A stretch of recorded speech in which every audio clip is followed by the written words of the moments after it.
Baik, teman-teman sekalian, Assalamualaikum warahmatullahi wabarakatuh.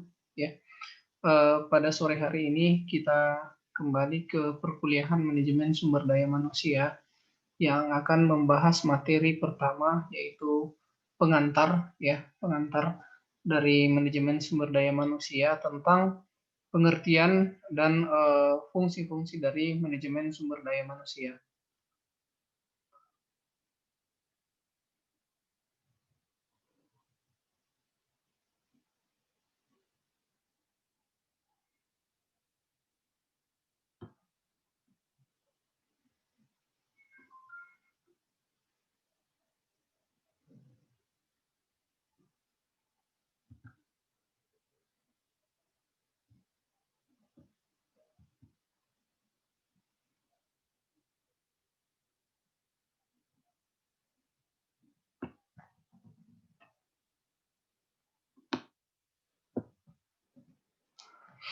Oke, baik. Pada sore hari ini, tujuan pembelajaran kita yang pertama adalah memahami pengertian dari manajemen sumber daya manusia, dan tujuan yang kedua adalah memahami fungsi-fungsi utama dari manajemen sumber daya manusia. Ya. Nah, kita awali dari pengertian manajemen. Seperti yang teman-teman ketahui bahwa pengertian manajemen itu ada banyak versi, ya. Ada beberapa ahli yang mengemukakan tentang pengertian manajemen, tetapi secara umum manajemen dapat diartikan sebagai sebuah proses untuk mengatur sesuatu yang dilakukan oleh sekelompok orang atau organisasi untuk mencapai tujuan organisasi tersebut dengan cara bekerja sama memanfaatkan sumber daya yang dimiliki. Jadi berbicara tentang manajemen, maka ada sekelompok orang yang bekerja sama menggunakan sumber daya yang mereka miliki untuk mencapai tujuan organisasi atau kelompok yang telah ditentukan bersama. Ya. Oke, nah selanjutnya manajemen memiliki beberapa fungsi. Ya. Nah, fungsi yang pertama dari manajemen itu adalah perencanaan atau planning. Ya. Bagaimana merencanakan apa-apa yang akan dilakukan untuk mencapai tujuan yang telah ditetapkan. Kemudian perorganisasian atau organizing, ya, organisasian membagi kegiatan-kegiatan apa saja yang akan dilakukan untuk mencapai tujuan yang telah ditetapkan, ya, strukturnya seperti apa, ya, pembagiannya, departemennya dan sebagainya. Kemudian staffing, ya, atau penyusunan staf. Siapa-siapa yang akan bertanggung jawab di struktur-struktur ataupun kegiatan-kegiatan yang akan dilakukan. Ya. Kemudian penggerakan atau actuating. Ya. Bagaimana kemudian melaksanakan, ya, melaksanakan perencanaan yang telah dibuat, ya, sehingga tercapai tujuan organisasi yang telah ditetapkan. Kemudian yang terakhir adalah pengawasan atau controlling. Ya. Controlling ini mengukur sampai di mana perencanaan yang telah dibuat itu sudah tercapai. Ya. Apakah sudah tercapai? Kalau memang sudah tercapai, berarti tujuan organisasi kita sudah tercapai. Kalau belum tercapai, maka kemudian dianalisa kendala-kendala apa yang dihadapi. Ya. Kemudian apa yang harus dilakukan. Ya. Sehingga apa yang direncanakan sebelumnya tetap berjalan sesuai dengan tujuan yang ingin dicapai. Ya. Jadi fungsi controlling memastikan bahwa kegiatan organisasi ini berlangsung sesuai dengan yang ditetapkan.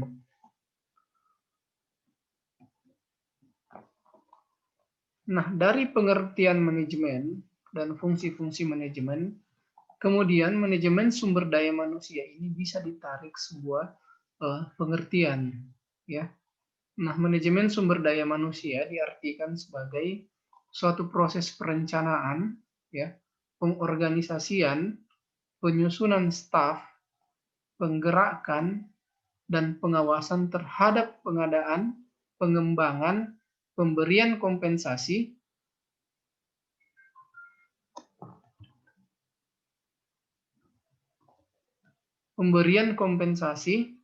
pengintegrasian, pemeliharaan, dan pemisahan tenaga kerja untuk mencapai tujuan organisasi. Ya, ini dijelaskan oleh Prof. Bangun di bukunya pada tahun 2012. Jadi saya ulangi bahwa manajemen sumber daya manusia pada dasarnya adalah suatu proses perencanaan, pengorganisasian, penyusunan staf, penggerakan, dan pengawasan terhadap pengadaan, pengembangan, pemberian kompensasi, pengintegrasian, pemeliharaan, dan pemisahan tenaga kerja untuk mencapai organisasi. Jadi pengertian ini sebenarnya ya pada intinya adalah bagaimana memanage sumber daya manusia. Nah, proses memanage inilah yang disebut dengan perencanaan, perorganisasian, dan sebagainya. Ya. Fahmi di tahun 2016 juga menjelaskan bahwa manajemen sumber daya manusia pada dasarnya adalah rangkaian aktivitas organisasi yang diarahkan untuk menarik, mengembangkan, dan mempertahankan tenaga kerja secara efektif. Ya. Nah, Fahmi menjelaskan bahwa manajemen sumber daya manusia pada dasarnya untuk menarik, rekrut, mengembangkan, dan mempertahankan. Setelah sumber daya manusia didapatkan, kemudian dikembangkan dan dipertahankan secara efektif. Ya.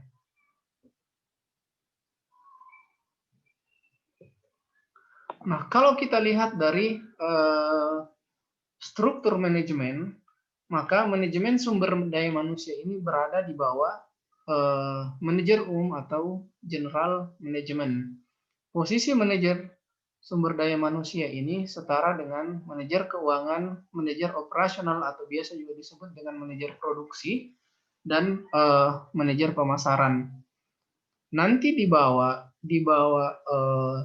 struktur manajemen sumber daya manusia kemudian terbagi lagi, ya.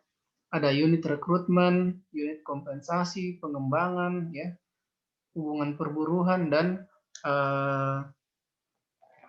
lingkungan kerja, keselamatan dan kesehatan kerja. Namun secara umum strukturnya seperti ini, ya.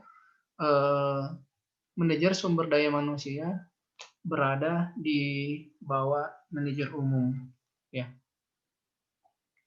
Oke, nah kita lanjut ke fungsi-fungsi manajemen sumber daya manusia. Ya. Manajemen sumber daya manusia pada dasarnya memiliki 5 fungsi seperti yang dijelaskan tadi, ya. Yang pertama adalah pengadaan, pengembangan, pemberian kompensasi, pengintegrasian, dan pemeliharaan SDM. Kita mulai dari pengadaan SDM. Nah, dalam pengadaan SDM ini terdapat beberapa proses, ya, terdapat beberapa kegiatan. Nah, kegiatan yang pertama adalah analisis pekerjaan, kemudian rekrutmen, seleksi SDM, dan penempatan SDM.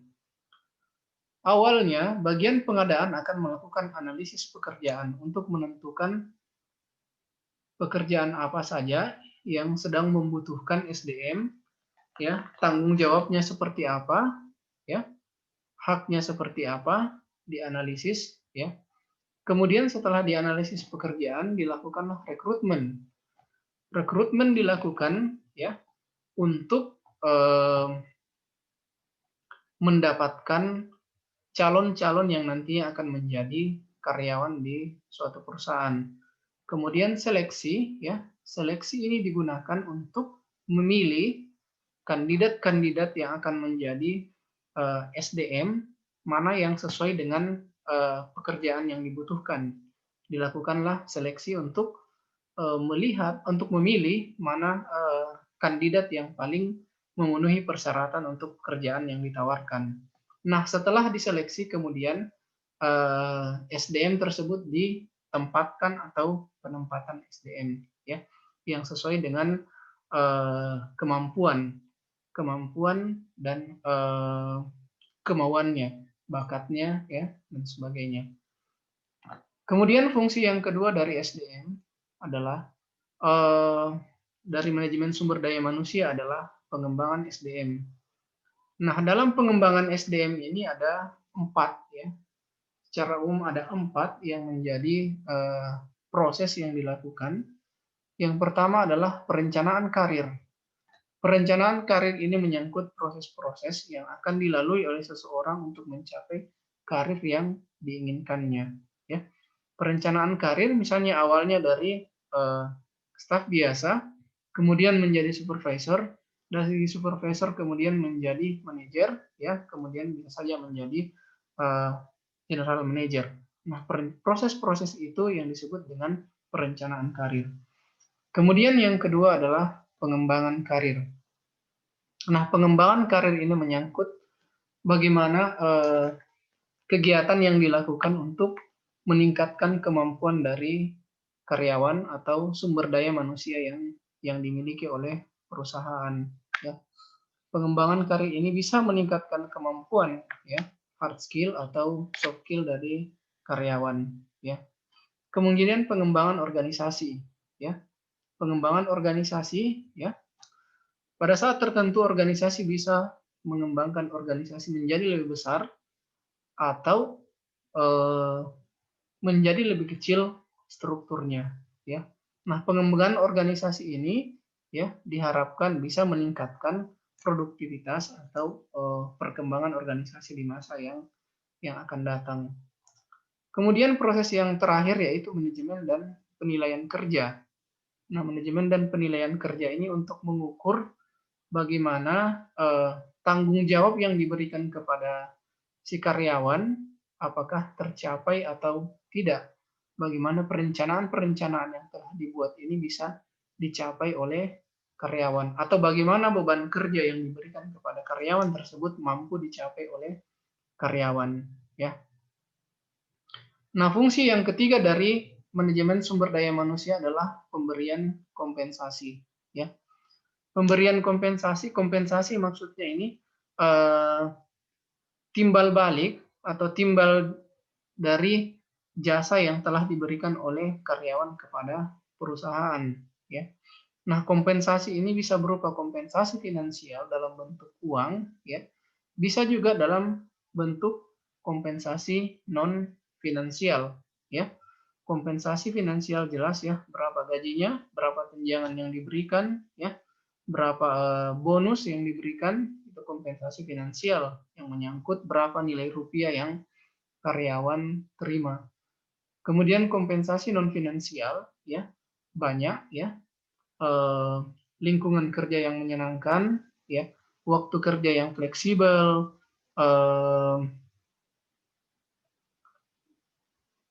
cuti dan sebagainya, ya, kemudian kesenangan-kesenangan atau kenikmatan-kenikmatan lain yang diberikan oleh perusahaan kepada karyawan, ya. Oke, fungsi selanjutnya adalah pengintegrasian, ya.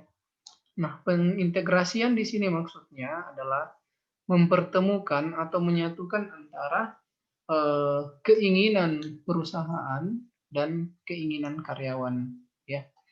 Nah, karyawan punya keinginan pribadi, begitupun perusahaan memiliki keinginan yang ingin dipenuhi oleh karyawan, ya. Nah, dalam pengintegrasian ini ada beberapa hal yang perlu diperhatikan, ya.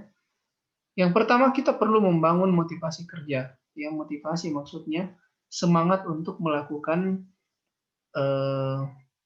hal yang lebih baik, ya.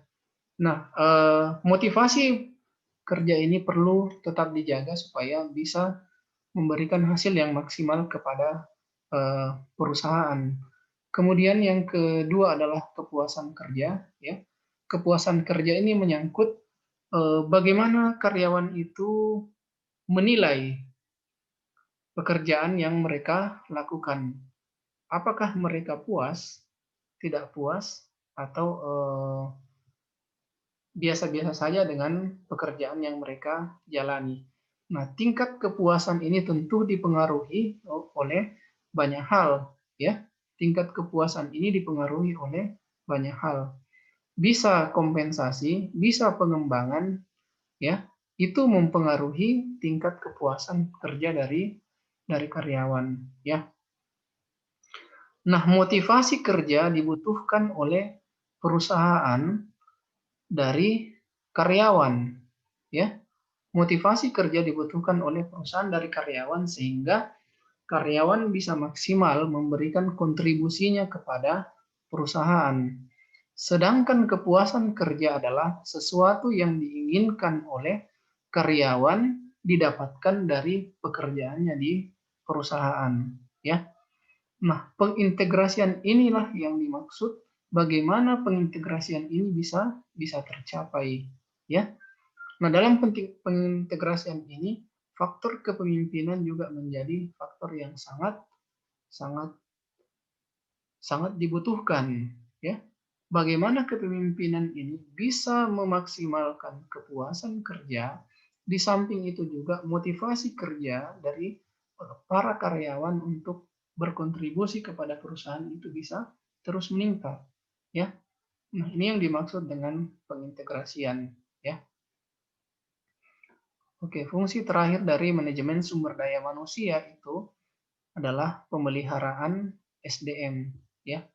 Jadi pemeliharaan SDM ini bagaimana supaya sumber daya yang ada dalam perusahaan itu tetap bertahan atau mau tetap berkontribusi menjadi bagian dari perusahaan atau organisasi, ya.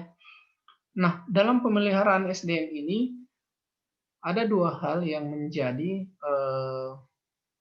menjadi hal yang sangat penting, yaitu yang pertama adalah komunikasi kerja. Komunikasi kerja, ya, berasal dari kata komunikasi, berarti bagaimana pemberian atau pertukaran informasi yang terjadi antara satu pihak dengan pihak lain, ya. Di satu sisi perusahaan perlu berkomunikasi dengan karyawan, begitupun karyawan perlu untuk mengkomunikasikan pekerjaannya, ya, atau masalah-masalah kerjanya dengan pihak perusahaan. Nah, komunikasi ini sangat penting untuk memelihara atau mempertahankan SDM yang telah dipunyai oleh organisasi untuk tetap mau bertahan di dalam organisasi tersebut. Yang kedua adalah keselamatan dan kesehatan kerja. Ini yang penting untuk saat ini, ya, di mana isu-isu keselamatan dan kesehatan kerja ini sering menjadi topik-topik hangat di dunia ketenagakerjaan. Keselamatan dan kesehatan kerja ini mampu, ya, keselamatan dan kesehatan kerja yang baik mampu mempertahankan SDM kita atau memelihara SDM kita tetap bertahan fit, ya, sehingga mereka tetap bisa bekerja dan berkontribusi dalam mencapai tujuan organisasi atau tujuan perusahaan, ya. Nah, jadi inilah fungsi-fungsi manajemen sumber daya manusia secara umum, ya. Yang pertama adalah pengadaan SDM, kemudian pengembangan SDM, kemudian pemberian kompensasi, pengintegrasian dan pemeliharaan SDM. Nah, 5 fungsi ini, ya, berproses. Maksudnya apa? Berproses dari pertama kita melakukan pengadaan, kemudian kita mengembangkan dan kita memberikan kompensasi. Dari pemberian kompensasi, kita melakukan pengintegrasian antara keinginan perusahaan dan keinginan dari karyawan.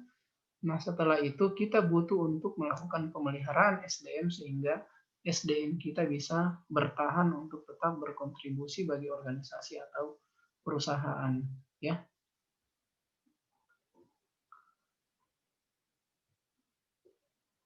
Saya pikir cukup untuk materi dari saya, ya, tentang pengantar manajemen sumber daya manusia, ya. Terima kasih untuk perhatiannya. Assalamualaikum warahmatullahi wabarakatuh.